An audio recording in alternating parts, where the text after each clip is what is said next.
शक्तिले एकचोटि टच गर्छ, साक्षात्कार गर्छ। शक्तिले साक्षात्कार, विलय हुन सक्दैन, अन्तर्लय हुन सक्दैन।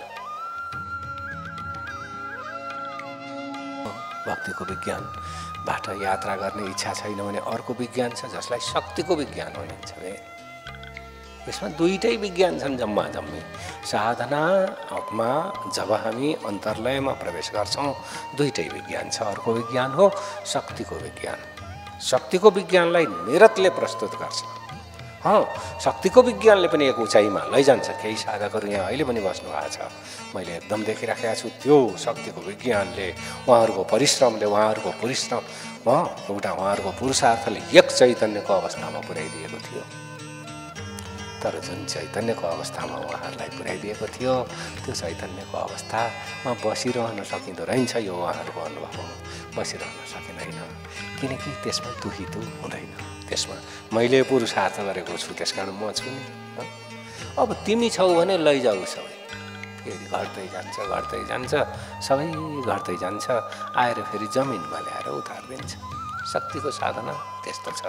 यसकारण शक्तिको साधना गर्नेहरूले पनि जब शक्तिको साधना पटक पटक गर्छन्, मैले भन्छु पटक पटक अनेक हिमालयहरू चढ्छन्।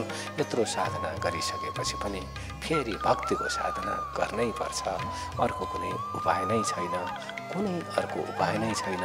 त्यो शक्तिको साधना पटक पटक गर्नेहरूलाई थाहा भइसकेको छ र उनीहरूले पनि भक्तिको साधनाबाट प्राप्त गरेका छन्। जे प्राप्त गर्ने हो त्यो प्राप्त गरेका छन्। शक्तिको साधना त्यस्तो छ। शक्तिले एकचोटि टच गर्छ, साक्षात्कार गर्छ। शक्तिले साक्षात्कार, विलय हुन सक्दैन, अन्तर्लय हुन सक्दैन। भक्तिले साक्षात्कार गर्नुपर्ने जरुरत छैन, तर विलय हुने उसले क्षमता राख्दछ। त्यसैले यो भक्तिको साधना बिस्तारै नदीबाट यो अहिलेको भेल नदीमा प्रवेश गरेर समुद्रमा गएर हराउने जस्तो तरिकाको हो।